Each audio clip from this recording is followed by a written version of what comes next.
ఈ కథలో లైట్ యగామి అనే అత్యంత తెలివైన విద్యార్థి ఉంటాడు. చదువులో టాపర్, ఆలోచనల్లో అసాధారణుడు. కానీ ప్రపంచంలో జరుగుతున్న నేరాలు, అవినీతి, అన్యాయాలు చూసి విసిగిపోయి ఉంటాడు.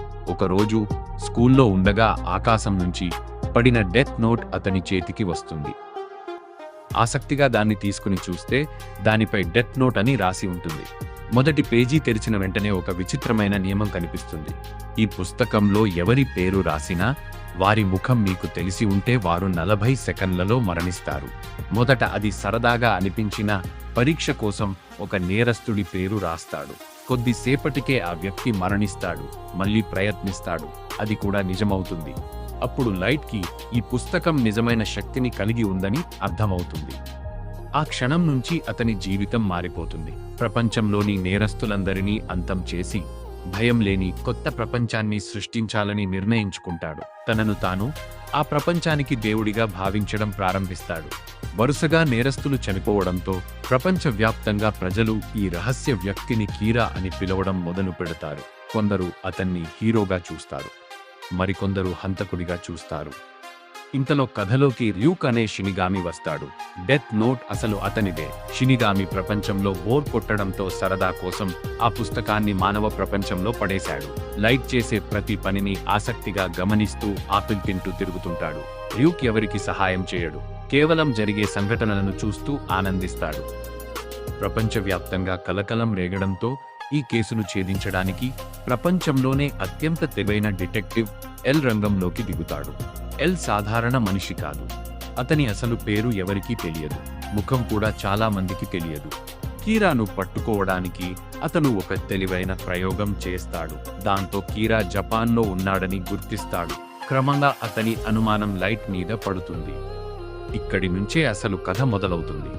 లైట్ మరియు ఎల్ మధ్య జరిగే మానసిక యుద్ధం అనేమే చరిత్రలోనే గొప్ప మైండ్ గేమ్స్ లో ఒకటిగా నిలిచింది. ఇద్దరు ఒకరిని ఒకరు అనుమానిస్తారు.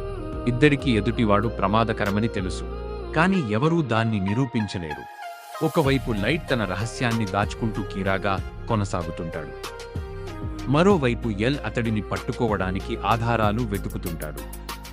కొంతకాలానికి మిసా అమానే అనే యువతి కథలోకి వస్తుంది. ఆమె కీరాకి అభిమానిగా మారుతుంది. ఆమె దగ్గర కూడా ఒక డెత్ నోట్ ఉంటుంది. రేమ్ అనే షినిగామి ఆమెను కాపాడుతూ ఉంటుంది. మిసా షినిగామి ఐజ్ ఒప్పందం చేసుకుని మనుషుల పేర్లు, జీవితకాలం చూడగల శక్తిని పొందుతుంది. ఎల్ అనుమానాలు మరింత పెరుగుతాయి. లైట్ మరియు మిసా ఇద్దరిని అరెస్ట్ చేస్తారు. అయితే లైట్ ముందుగానే వేసుకున్న ఒక భారీ ప్రణాళిక కారణంగా తన డెత్ నోట్ జ్ఞాపకాలను తాత్కాలికంగా కోల్పోతాడు. జ్ఞాపకాలు పోవడంతో అతను నిజంగానే నిర్దోషిలా కనిపిస్తాడు. ఎల్ కూడా కొంతవరకు గందరగోళానికి గురవుతాడు. కానీ ఇదంతా లైట్ వేసిన ప్లాన్లో భాగమే.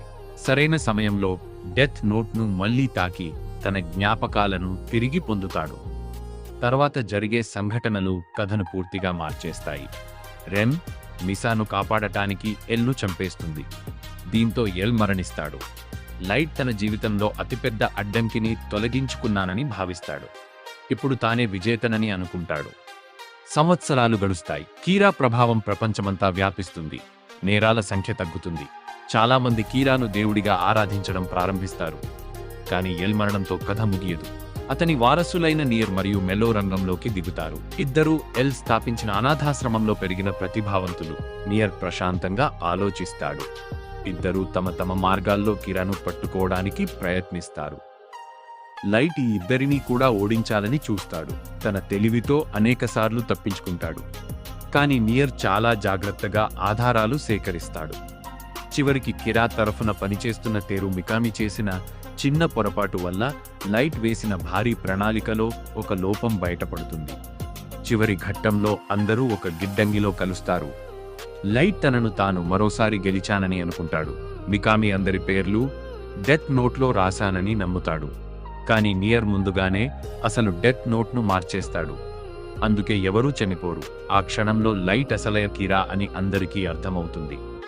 ఇన్నేళ్లుగా దాచుకున్న నిజం బయటపడిపోతుంది. లైట్ తన ఓటమిని అంగీకరించలేక చివరి ప్రయత్నం చేస్తాడు. కానీ ఇక తప్పించుకునే మార్గం ఉండదు. అప్పుడు రియూక్ మొదట చెప్పిన మాట గుర్తుకు వస్తుంది. డెత్ నోట్ ఉపయోగించిన మనిషి పేరు చివరికి నేనే రాస్తాను. ర్యూక్ తన డెత్ నోట్లో లైట్ యగామి పేరు రాస్తాడు. కొద్దిసేపటికే లైట్ జీవితం ముగుస్తుంది.